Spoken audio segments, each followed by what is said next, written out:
Hi guys, hi. It's lovely to be able to share with you this morning. I just want to show a clip to start with. Let's go for this. Why?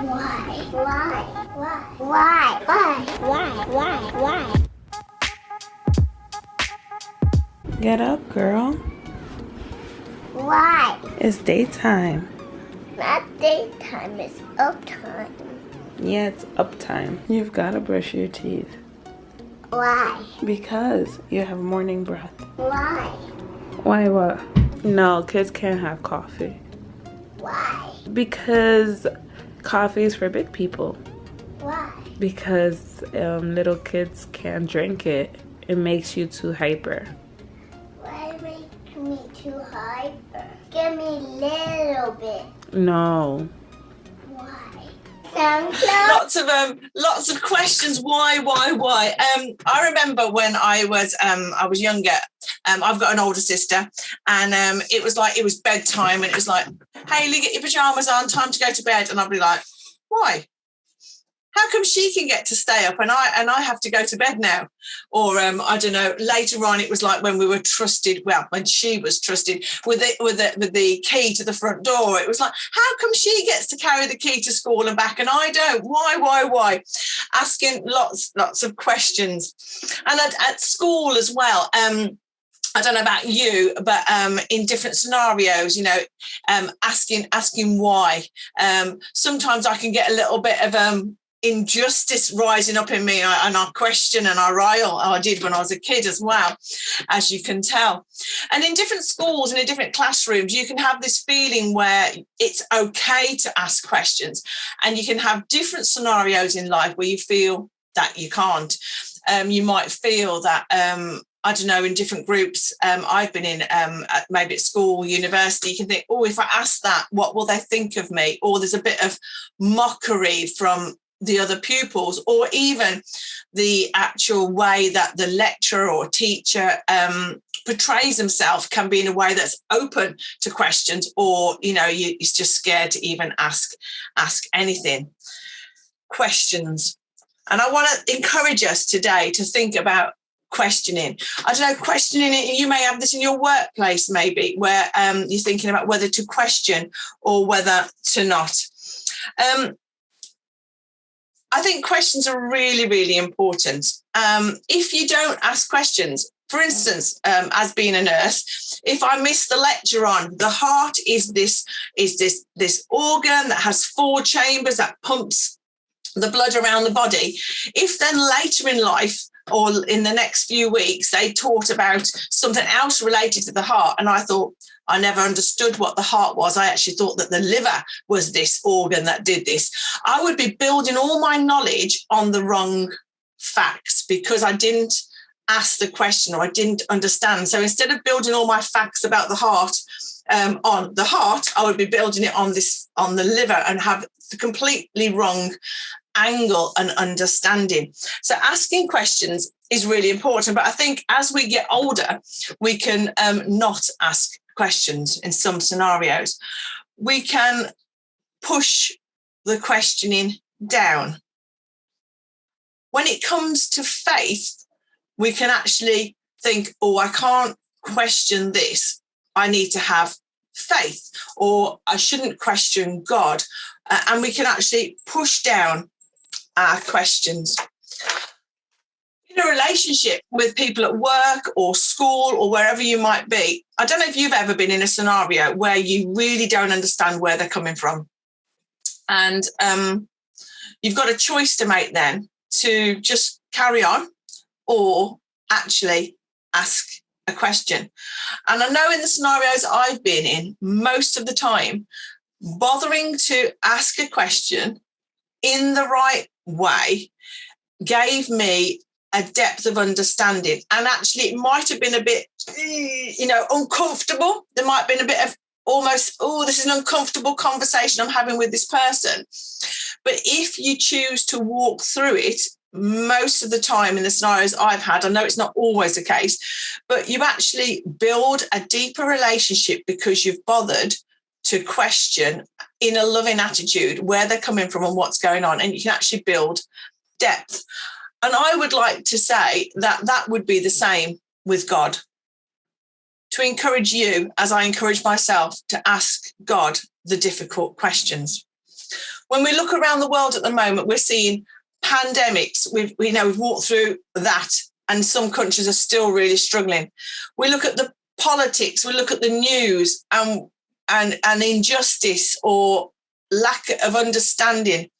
We look at poverty that we see. We look at Ukraine and Russia. We look at the changes that are happening to women in Afghanistan, and we question and we think, what is going on?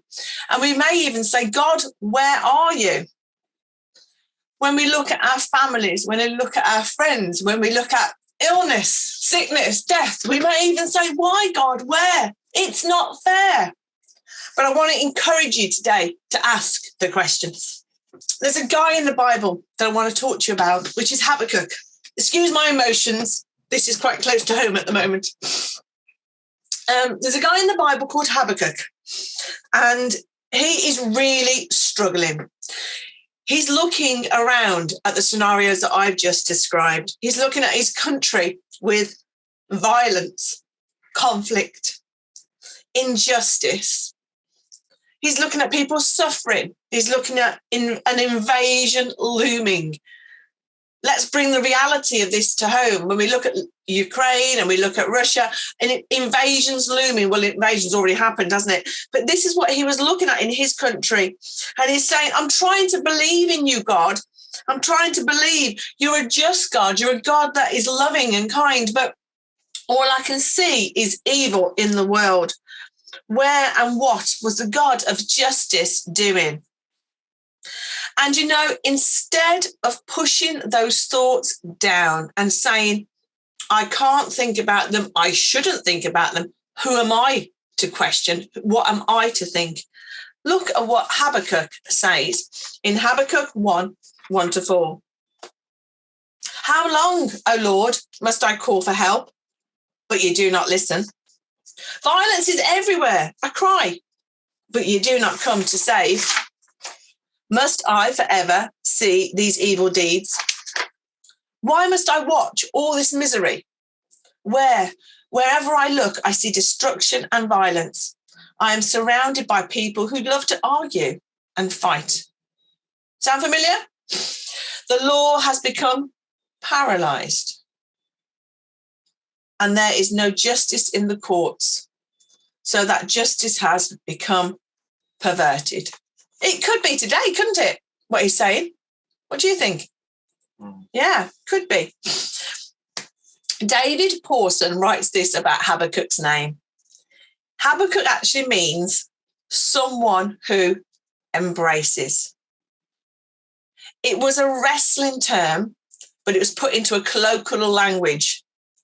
And David Pawson, not me, goes on to say, we might call him a clinger.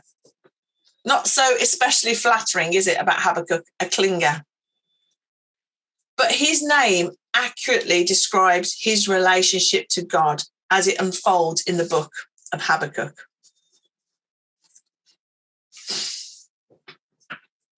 He brings what he sees to God, and he clings to God, and he questions God.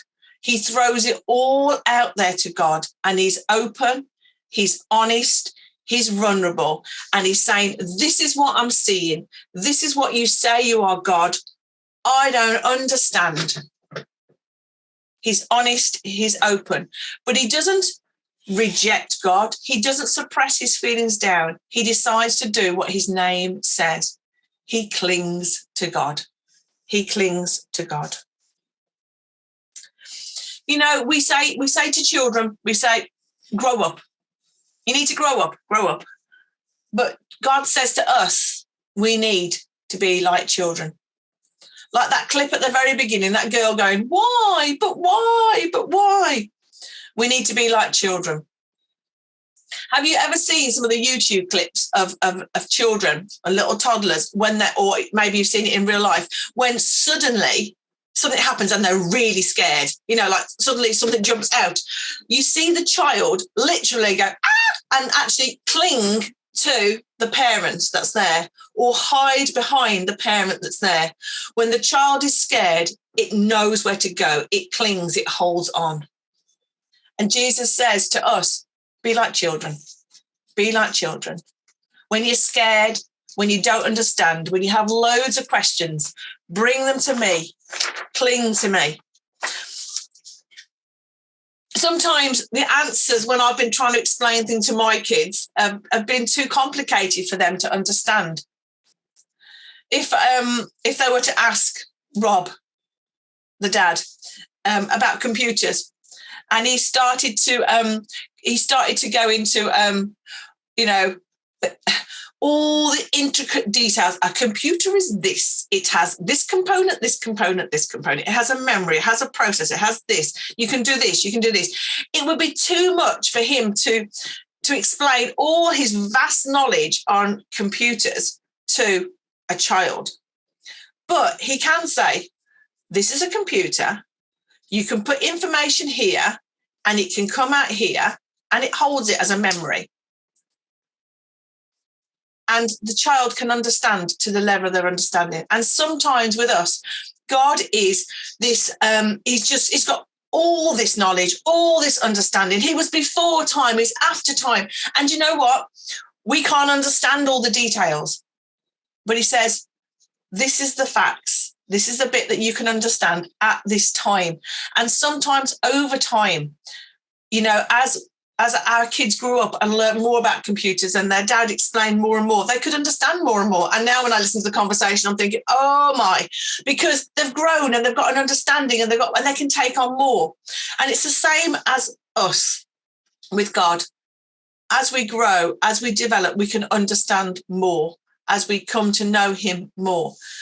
But there will be scenarios, regardless of our maturity, regardless of our level of knowledge with God, there will be scenarios that we just cannot understand.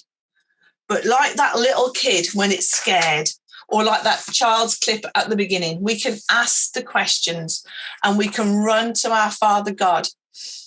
And do you remember right at the beginning, I talked about different environments where you feel comfortable to question and when you don't feel comfortable question.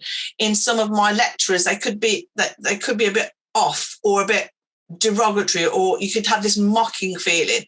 But then in other lecturers that you could see that they really cared and they really want you to understand and they were loving and supportive. You see, God is like that. He's the loving and supporting and caring. So we can ask him anything and he will still love and care for us. Habakkuk was a man who clung to God, who dared to argue with God, who insisted on getting answers from God, even if he didn't like the answers when they came. If you read the Bible, you can see loads of people over the time that questioned God, people that we would go, wow, they are so up there. But they questioned, they doubted, they had positive times and they had times of failure. But what God wants us to always remember is he's like that, the father in the prodigal son. His arms are always open. He's always there, willing to pick us up, willing to hold us as we choose to cling to him in seasons where we understand and where we don't. A spoiler alert for the end of Habakkuk. At the end of Habakkuk, God replies and gives Habakkuk some answers. And the answers that God gives Habakkuk absolutely change his perspective. And it causes the prophet Habakkuk to respond to God in wonder and awe and worship because he saw a new perspective and was willing to walk through that journey with God. So today, can I encourage you to bring all your questions to God? It's an environment of love and encouragement, not mockery. Questioning deepens your relationship. You may not get and understand all the details, but question helps us to put our foundations on the right answers and not be misunderstood by the wrong. So can I encourage you to question, to hang on there and be like Habakkuk and just embrace and hold on to God.